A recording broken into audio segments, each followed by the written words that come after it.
You are standing in a restaurant line at 11:48 p.m. on the last day of the month.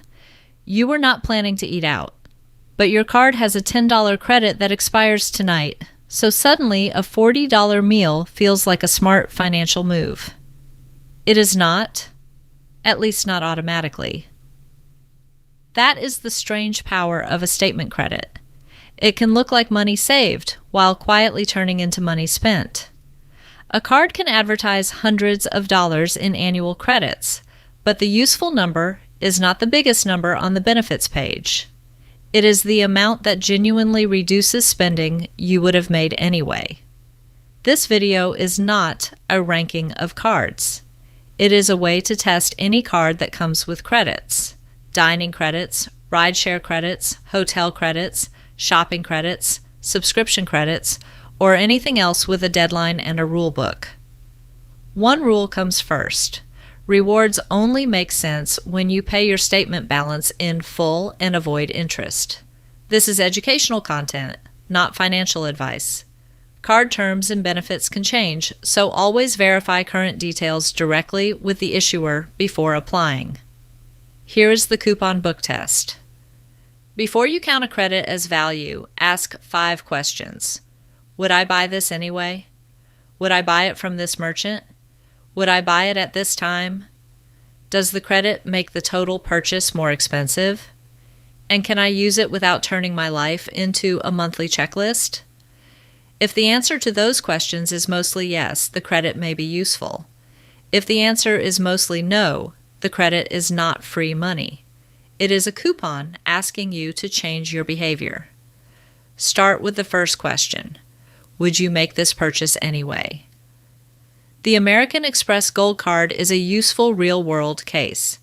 It has a $325 annual fee and lists up to $10 each month in dining credit at Grubhub, Seamless, Buffalo Wild Wings, Five Guys, The Cheesecake Factory, and Wonder, with enrollment required. It also lists $10 in monthly Uber cash after the card is added to the Uber account. Imagine Jordan already gets a $12 pickup order from one of those eligible dining partners most months. The credit reduces a purchase that was already happening. For Jordan, the dining credit can be close to $10 of value. Now imagine Maya. She normally makes dinner at home, but on the final day of the month, she opens a delivery app because she does not want to waste the credit. The food subtotal is $28. Fees and tip take it higher, and the $10 credit makes the order feel discounted. But without the credit, the purchase would not exist. Those are not the same outcome.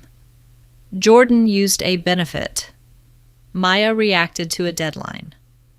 That is why the gold can fit a food and Uber-heavy person who already uses the eligible services, but it is a poor fit for someone who carries a balance, rarely uses those merchants, or needs delivery credits to create a reason to order. This is the most important distinction in the whole video. A credit is strongest when it replaces planned spending. Once a credit creates a new purchase, count the extra spending before you count the credit. That does not mean every new purchase is automatically wrong. It means the credit does not get to decide the value by itself. You decide the value by comparing your real life with and without the card. The simple rule is this: if you would make the same purchase at the same price without the credit, start near face value. If you would not, discount it heavily. If the credit creates a purchase that is larger than the credit, it may have negative value. But natural spending is only the first filter. A credit can match your habits and still lose value because it arrives in tiny pieces. Question 2. Can you use it on the schedule the issuer chose? An annual credit sounds clean. A monthly credit sounds manageable, but they are not the same thing. Return to the gold dining credit. The issuer's headline is up to $120 per year, delivered in $10 monthly pieces. On paper, that is simple multiplication, 12 months times $10. In real life, you travel for 2 months, forget 1 month, and skip another, because the only eligible option would cost more than your usual choice. You used 8 credits. Your starting value is $80, not $120. This is not failure. It is honest accounting. Monthly credits have a built-in miss rate for many people. Life gets busy. You change neighborhoods. A merchant closes. You are on vacation. You decide not to buy something just because a date on a calendar tells you to. The value of a fragmented credit is the amount you realistically redeem, not the amount you could redeem in a perfect year. Try this instead of guessing. Look at the last 12 months. For each month, mark whether you would naturally have used the credit. Do not give yourself credit for a theoretical version of your life. Give yourself credit for the actual version. If you would naturally use 9 months out of 12, value the credit at 9 months.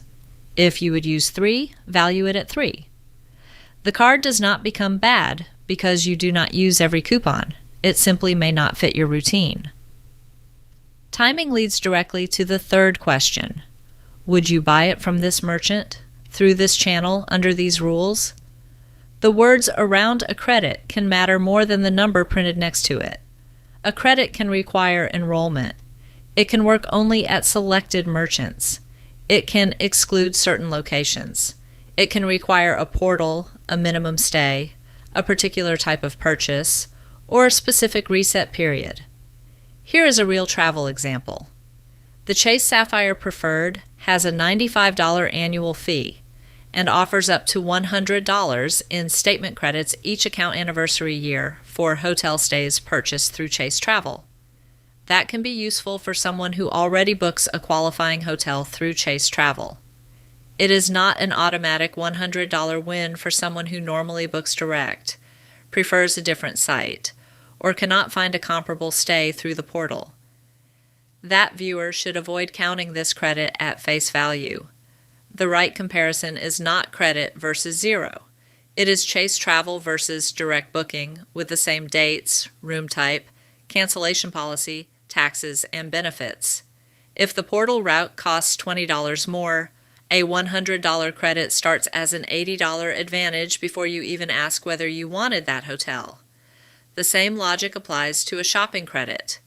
If your normal retailer sells the item for $30 and the eligible merchant sells it for $40, a $10 credit may only bring you back to the price you were already willing to pay. That can still be fine. It is just not a $10 win. So before you count a credit, check the merchant, the checkout path, and the total price. A rule is not a footnote. A rule is part of the value. That brings us to question 4. Does the credit make the whole purchase more expensive? This is where a credit stops being a neat spreadsheet line and becomes a behavior test. Consider the Chase Sapphire Reserve. It has a $795 annual fee, a flexible annual travel credit of up to $300 for travel purchases, and a separate The Edit hotel credit of up to $250 per prepaid booking, up to $500 a year, with a 2-night minimum. Those are not interchangeable credits. A traveler who already buys ordinary travel can value the first credit highly. A viewer who would not book a 2-night prepaid The Edit stay should not treat the second credit as cash. The reserve can fit frequent travelers who use its specific benefits naturally. It is a poor fit for people carrying a balance or chasing luxury bookings only to justify the fee. Picture a $10 rideshare credit. If you already plan to take a ride home after a late flight, the credit may reduce a necessary expense. If you take a ride for a short trip, you would normally walk, drive, or skip, then the credit changed your behavior. The issuer paid $10. You may have spent more than $10 to collect it. Or return to the Gold Card's monthly Uber Cash. A viewer sees $10 available and starts ordering delivery, but delivery fees, service fees, tips, and menu markups can turn an ordinary home dinner into a much larger bill. The credit looks like a reward, yet the total spending rises. This is why I used the credit is not the finish line. The better question is, what did I pay because I used it? Use a conservative formula. Start with the credit received. Subtract any extra price compared with your normal option. Subtract fees you would not otherwise pay. Subtract spending you made only to avoid missing the credit. What remains is closer to the credit's real value. You do not need a perfect spreadsheet for this. Even a quick note on your phone can reveal the pattern. Credit, $10. Extra delivery cost, $6. Purchase I would not otherwise make. Maybe the remaining $4 is not savings at all. The point is not to punish yourself for using a perk. The point is to stop a marketing number from doing your thinking for you. And now the fifth question, can you use the credits without making your wallet a part-time job? Some people genuinely enjoy optimizing. They already use the merchants, remember the dates, track the benefits, and book travel in the right channels. A card with several credits can fit that person well. Other people do not want 12 reminders, 4 enrollment steps, 2 merchant lists, and a scramble at the end of every month. That person is not bad at credit cards. They may simply be better served by a simpler setup with less headline value and more usable value. The Capital One venture gives a different version of this problem. It has a $95 annual fee and offers up to $120 toward a global entry or TSA pre-check application fee once every 4 years. This is not a $120 annual credit. At most, it is a benefit that may matter every 4 years if you were going to pay that application fee anyway. It can be useful for a traveler who needs it and has no other reimbursement path. It has little value for someone who already has the benefit, receives it from another card, or does not plan to apply. This is the coupon book problem. A coupon book can save money when it covers things you already buy. It becomes expensive when it sends you chasing deals, changing plans, and adding errands just to prove you used it. The management cost is real, even when it does not show up on a statement. It is the forgotten reminder. The subscription you kept for one more month, the restaurant you would not have chosen, the portal booking you had to compare twice, the feeling that you need to spend because the credit is expiring. If a card's credits make you feel organized and save you money on normal spending, great. If they make you feel managed by the card, the value is lower than the brochure suggests. Put the 5 questions together and the audit becomes simple. For every credit on a card, write down the face value. Then write the amount you would naturally use. Next, subtract price differences, extra fees, and spending created by the deadline. Finally, give the credit a friction score: easy, occasional effort, or constant chore. You do not need to pretend every credit is all or nothing. A $100 annual credit might be worth $90 to one person, $40 to another, and $0 to someone who never uses the merchant. The honest number depends on behavior, not on an advertisement. Once you have that number, compare the card with the alternative you would actually hold, not with no card at all. Maybe a no annual fee card gives simpler rewards. Maybe a different annual fee card has benefits that match your life more naturally.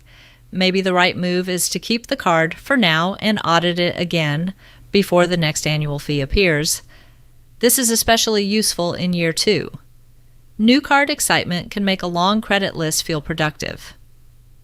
The second annual fee asks a calmer question.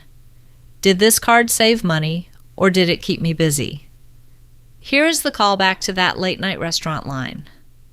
The $10 credit did not make the $40 meal smart. Your normal spending pattern decides whether the credit is valuable. A card should fit your life. Your life should not have to bend around a coupon calendar. This week, open one card's benefits page and run the coupon book test. Would you buy it anyway? From that merchant, at that time, at a higher total cost, without extra mental overhead? Write the honest value beside each credit, then compare it with the annual fee and your best alternative. Rewards only make sense when you pay your statement balance in full and avoid interest. This is educational content, not financial advice. If you want a simple way to keep track of the cards you already have annual fees, and statement credits, I built an app called CardsNest.